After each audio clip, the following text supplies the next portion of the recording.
Hi, I'm Dan Poblocki. You are listening to Our First Fears, a podcast about gateway horror, past and present, with artists working in the genre today. Well, today I'm solo again, because I've got another little bonus episode for you all. I had so much fun the last time I read a story from my novel, Tales to Keep You Up at Night, that I decided to share one from my latest novel, More Tales to Keep You Up at Night, which is now available in paperback from Penguin Workshop. Like I said before, I'm currently choosing to not place commercials in this podcast. So this is my own way of doing a little advertising for myself. So if you like what you hear, maybe consider picking up a copy from your local bookstore or library, or listen to the audio version wherever you get your audiobooks. More Tales to Keep You Up at Night is a collection of short stories that are linked together, but also tied together by a larger story so that it really reads like a novel. Here's the jacket copy from the publisher, Penguin Workshop. Don't listen to the tapes. That's the strange voicemail message Gilbert's brother leaves him right before Aunt winds up in the hospital with unexplainable injuries. Despite the warning, when Gilbert finds Aunt's bag filled with 3 cassette tapes and a Walkman, he can't help but play the tapes and listen to the chilling stories they reveal. Tales of cursed seashells, of cemeteries that won't let you leave, of a classroom skeleton that hungers for new skin. And wandering through all the stories is a strange man named November, who might not be a man at all. As Gilbert keeps listening to the tapes, he slowly realizes that the stories may hold the key to helping Aunt. But by trying to save his brother, he may be opening a door to something much, much worse. I wrote this book for preteens, but for preteens who are asking for scary stuff. And I hope this book and its previous companion deliver on that front. But if you're not a preteen and also like scary stuff, this one is also for you. I promise, even though my editor made me cut out and tone down some of the, I'll let you guess which parts. Today's tale is another no-sleep style story that I hope will chill your bones, even as the weather here in the Northeast U.S. is finally turning towards some sense of comfort. Speaking of bones, this one is appropriately titled Imogen's Skeleton. Now, turn down the lights, turn up the volume, and get ready to explore our first fears. Imogen's Skeleton by Dan Poblocki. "Speak up, Imogen," said Mrs. Chung. The entire class turned to look at her. Imogen's skin prickled. Her face was instantly ablaze. She dug at some gray stuff that was stuck underneath her fingernails. "I don't know the answer," she said, louder this time. Mrs. Chung fixed her gaze on the girl for a few seconds before querying someone else. Imogen didn't know the answer because she hadn't heard the question. She'd spent the past 15 minutes considering the life-size anatomy model skeleton hanging beside her. Today, its chipped tooth had caught her eye, a detail she'd never noticed before. Kids at Imogen's school had nicknamed the skeleton Sally. Imogen's desk was in the rear row, in the corner. She could reach out and hold Sally's hand whenever she wanted. Imogen had never done so, but she could have. She ran her tongue across her front teeth, feeling the jagged edge where she'd recently cracked her right incisor. Best not to ask how. You probably wouldn't get the truth, not from Imogen anyway. Something else she'd noticed was a small fissure in the skeleton's right radius bone, the exact spot where Imogen had fractured her arm the year before. The official story had been that she'd slipped in the bathtub. Recently, depending on the weather, Imogen's arm twinged with pain, despite the doctor's insistence that she'd recovered. And this was frustrating because, in Imogen's opinion, which she kept to herself, only she'd know when she was recovered. Imogen always figured the model was made of plastic, but now she wasn't sure. Why would its makers have built in these flaws? The chipped tooth, the crack in the arm. The color of the bones was yellowish, as if covered in shellac. Hanging from a brushed nickel frame, they were attached to one another by hooks and screws, and in some spots, some rubbery material that was supposed to look like cartilage. Could it be that the bones were authentic? Might they have come from someone who'd walked and talked and breathed? How sad to be stuck here, at the back of a classroom in a middle school in the center of a busy city. Possibilities flittered through Imogen's mind.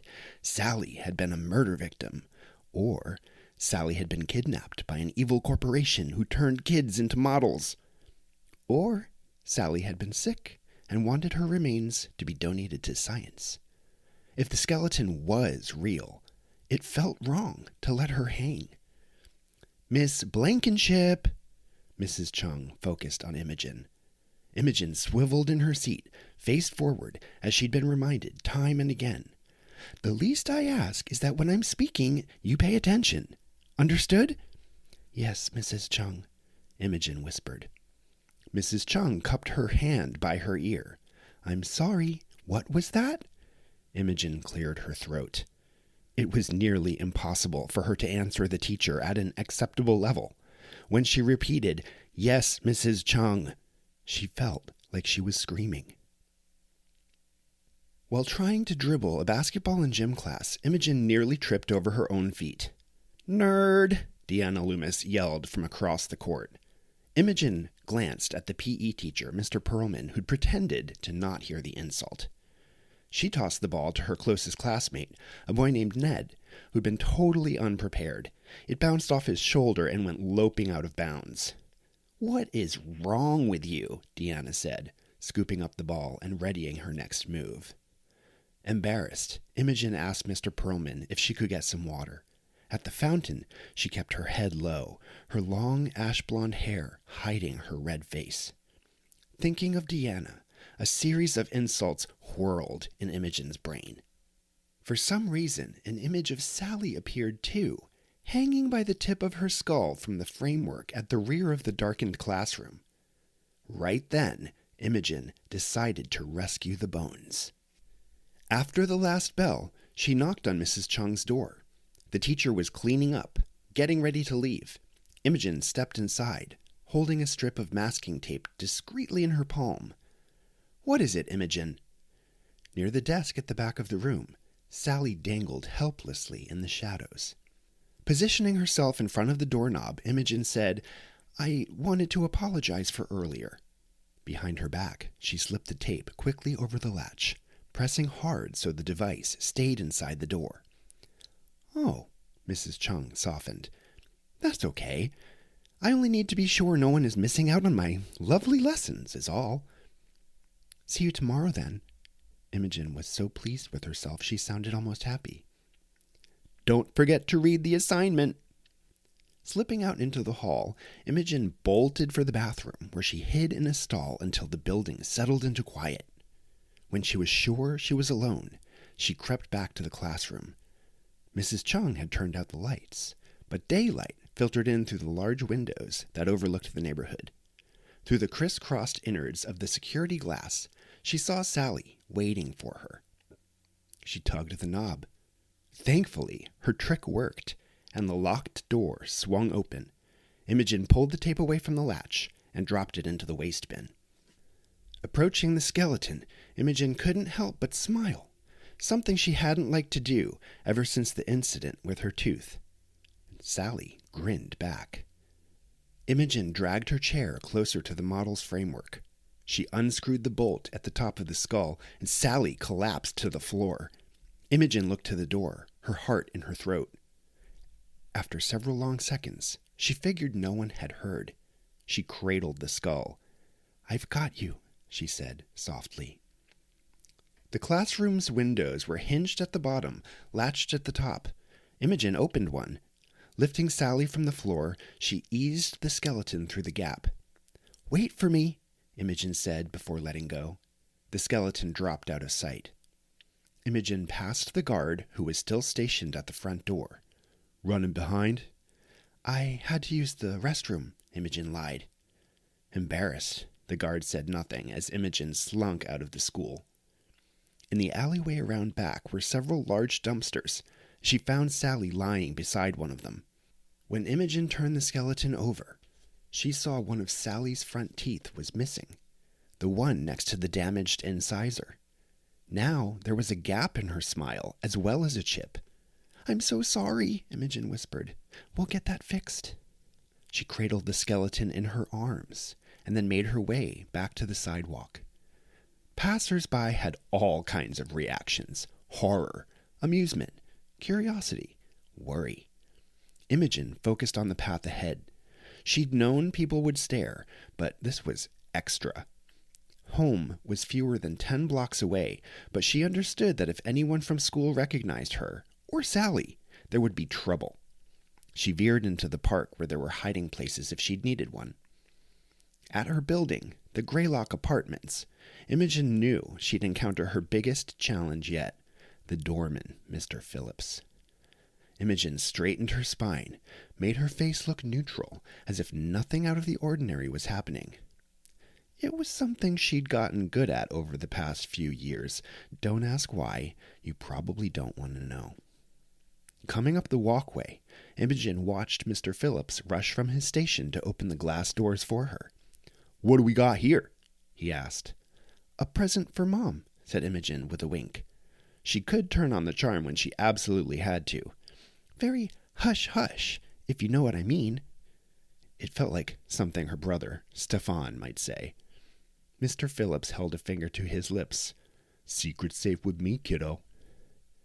There, Imogen whispered to Sally as the elevator doors slid shut with a ding. She pushed the button for the penthouse. We are safe now. This wasn't all the way true. Being at home hadn't felt safe for quite some time.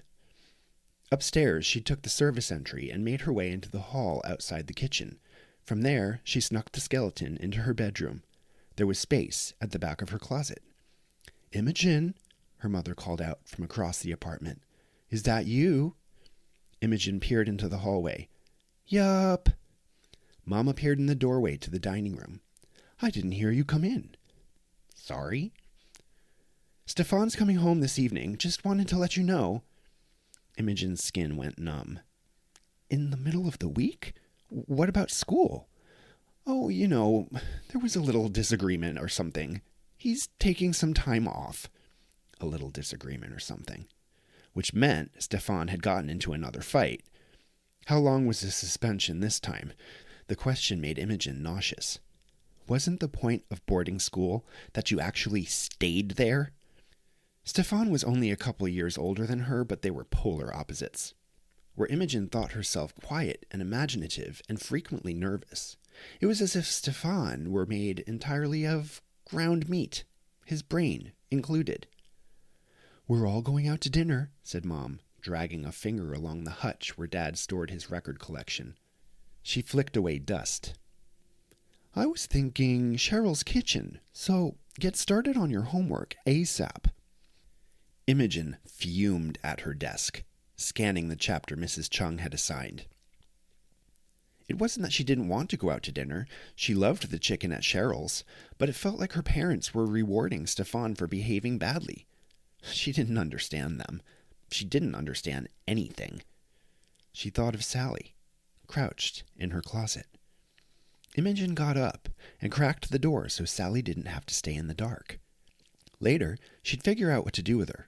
Fix her tooth. Find a better spot where Sally could just be. At dinner, Stefan refused to speak. He barely looked at anyone. That wasn't the painful part. It was that Mom and Dad were all smiles and chatter, as if everything were hunky-dory. Why couldn't they say what was really on their minds? That they were disappointed in him. Yet again. Didn't they want things to change? To get better? Didn't they understand what they'd have to do in order for that to happen? On the walk back to the apartment, Stefan crept up behind Imogen and kicked at her heel. Her foot went flying forward and she nearly ended up on the sidewalk in a split. Of course, He was almost on the curb by the time Mom and Dad looked back. Dad asked, "Honestly, Imogen, do you think you can try making it 1 block without falling?" Stefan chuckled to himself. Imogen didn't let her guard down for the rest of the night. After she was in her pajamas and the others had settled into bed, Imogen pulled Sally out of the closet. She arranged the skeleton on the mattress beside herself. They shared the pillow, 2 skulls side by side. Imogen knew this was strange, but she didn't care. Stefan could apparently do whatever he wanted, and no one said a word, so why couldn't she? Turning off the lamp, Imogen whispered, "I got you, Sally." Imogen dreamed of mosquito bites. She opened her eyes, her whole body tingling as if numb. Someone was sitting on the bed beside her, compact and pale. Big black eyes stared down. Her first thought was, how did Stefan unlock my door? But then her vision adjusted. When she realized it was Sally on the edge of the mattress, bony fingers clutching Imogen's hand, Imogen understood that this was still a dream. That was why Imogen couldn't cry out, couldn't pull herself away. Groggy, she remembered the term sleep paralysis from a television documentary she'd watched with her parents. The tingling sensation moved up her arm, past her elbow, encompassed her shoulder, crept farther. This numbness was disconcerting. She couldn't even grunt out her annoyance. Stupid nightmare. Ambient light of the night city glowed through her windows. Where Sally had been bone only moments ago, now there was cartilage, blue veins pulsing, whitish nerves spidering across twitching red muscle, new flesh climbing up the skeleton's arm, filling it in. From the edge of her vision, Imogen was horrified to see the skin on her arm was gone, and she understood. Somehow Sally was taking her, bit by bit. Imogen watched Sally's hand become whole, white skin appearing like an elastic costume as it stretched toward the pinkish shoulder. She struggled to scream, to yank herself away, awake. Sally's new skin suit was now at her neck. Muscle and veins and nerves spread across skeletal torso. Imogen's own body continued to melt away, everything but her bones. Soon, her own face stared down from Sally's skull, which was now sprouting ash-blonde hair. 2 orbs appeared in the sockets, blue irises shining out as Imogen's vision went dim, and then black. When she woke, there was a kind of light shimmering from overhead which Imogen sensed rather than saw. She could feel her body upright and chilled in the corner of a familiar room. Rows of desks stretched before her, a chalkboard on the wall. Mrs. Chung had just come in through the doorway, tossed her bag onto her chair, placed a coffee mug on top of her desk calendar, leaving another tan-colored ring. The woman ran her hand through her hair, let out a sigh, then shook her arms and jumped up and down several times. Imogen wasn't able to call out, nor did the teacher seem to notice her at the back of the room. "Speak up, Imogen," she heard in her memory. She couldn't move her jaw, couldn't move her limbs, couldn't move at all. Panic rushed in. She tried to slow her breathing, but then realized she couldn't feel breath in her lungs. She searched for the sensation of a pulse. Nothing. She tried to blink, turn her head, couldn't do those things either. Here's something you should know. It's a horrible sensation when you need to scream, but cannot. Faintly, she sensed the first bell. Slowly her classmates filtered in through the door. There was awful Deanna, who'd made fun of her during gym class, and sweet Emma, who'd always looked at her kindly but never spoke a word. More and more kids filled the room, leaning toward each other, teasing, gossiping, pushing the boundaries of what they knew Mrs. Chung would put up with before the second bell marked the start of the period. Why was everyone ignoring her? They usually ignored her, but this type of ignoring felt new. It was as if they couldn't even see her. Then, Imogen watched herself come through the doorway. Strangely, a few of her classmates appeared surprised to see her too. Or maybe they were surprised at how Imogen had transformed from yesterday. This other Imogen looked like Imogen, only different. She wore clothes from Imogen's own closet. Black jeans, a cream-colored button-down blouse with puffy shoulders and cuffs, white keds, scuffed soles. But her ash-blonde hair was combed in a slick part and tucked behind her ears, and there was something about her eyes, brighter blue than before. "I can't believe she's here," Deanna whispered to a boy sitting beside her. They were glaring at the other Imogen, who seemed to be pointedly ignoring them. "I heard there was an accident at her place last night. Something about her older brother. Something bad happened to him. A neighbor called my mom this morning. Supposedly there were police and everything." What did she mean? What happened to Stefan? Much of the previous day came up as a blank.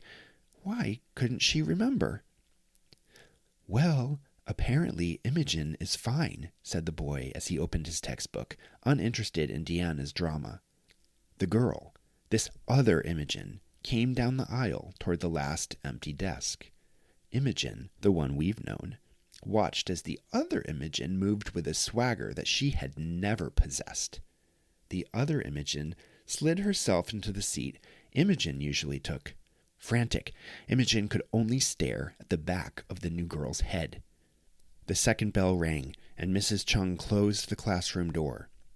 "I hope you all managed to do the reading last night," she said with a smile, "because I've got a little surprise for you." She removed a stack of papers from her desk drawer. "A quiz!" The class groaned. Imogen would have killed to be able to take a quiz right now. It would have meant everything was good, A-OK, ordinary. This was like a bad dream. In fact, Imogen couldn't be sure that it wasn't. As her classmates passed back the quiz pages, Imogen felt someone take her hand. The other Imogen was looking up at her with those cold blue eyes.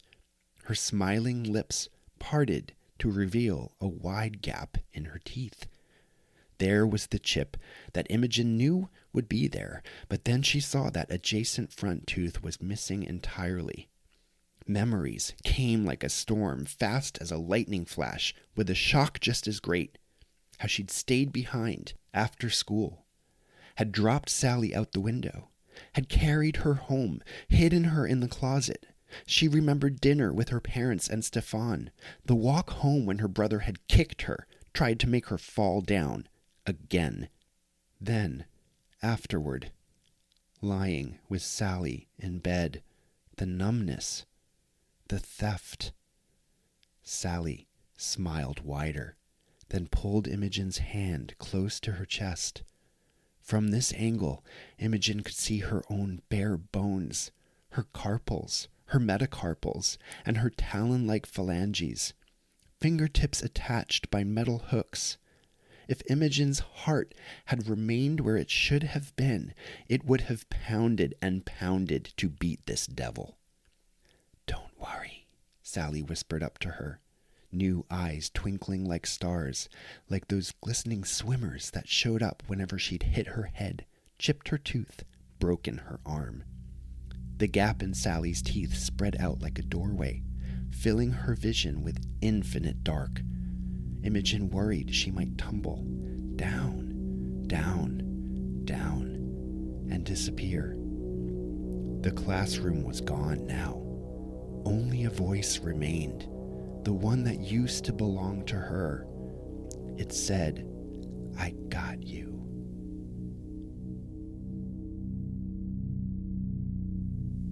More Tales to Keep You Up at Night is copyrighted 2023 by Dan Poblocki, and I read this story with permission from Penguin Random House LLC. Hey, so thanks so much for listening. I really love that story. I think it's a lot of fun. And to be honest, I'm not really even sure where it came from. It just sort of sprung out of my brain one day. And it actually ended up replacing another story that was supposed to go into the More Tales book. This one felt more appropriate. I guess if I were to think about it, it probably came from my anxieties about being in middle school. When I was 11 years old, my family moved us from Rhode Island to New Jersey. And I remember waking up every day in a panic just at the thought of going to school, opening my locker, being around people I didn't know. And it took me a long time to adjust. And the idea, I guess, for kids at least, that classrooms maybe are inherently scary places, where quizzes are sprung upon you and classmates can whisper horrible things from one seat away. Teachers who are busy but sometimes oblivious to those things and who sometimes can be bullies themselves, either intentionally or unintentionally. We all make mistakes. And then, of course, the anatomy skeletons, the models that sometimes hang in science classrooms. I always wondered, were they real bones? Maybe long ago, once upon a time, or maybe even now. Who can say? Again, Tales to Keep You Up at Night and More Tales to Keep You Up at Night are available in paperback now from Penguin Workshop, and you can also pre-order my upcoming picture book, My Brother's Butt is Haunted. In fact, I hope you do. It's for little ones who might want a slightly eerie tale before bed, but who also really like fart jokes. It makes a great gift for adult siblings and people who have brothers, and for very, very silly people like me. And speaking of me, if you'd like to find me online, I'm still on Instagram at danpoblocks and at Our First Fears, and on Blue Sky at danpoblocki.bsky.social. You can also reach out at ourfirstfears@gmail.com. If you do want to get in touch, let me know. Did you have an anatomy model skeleton in your middle school classroom? And what did you name them? Thanks again for your precious time. I'm Dan Poblocki, wishing you sweet dreams and pleasant nightmares.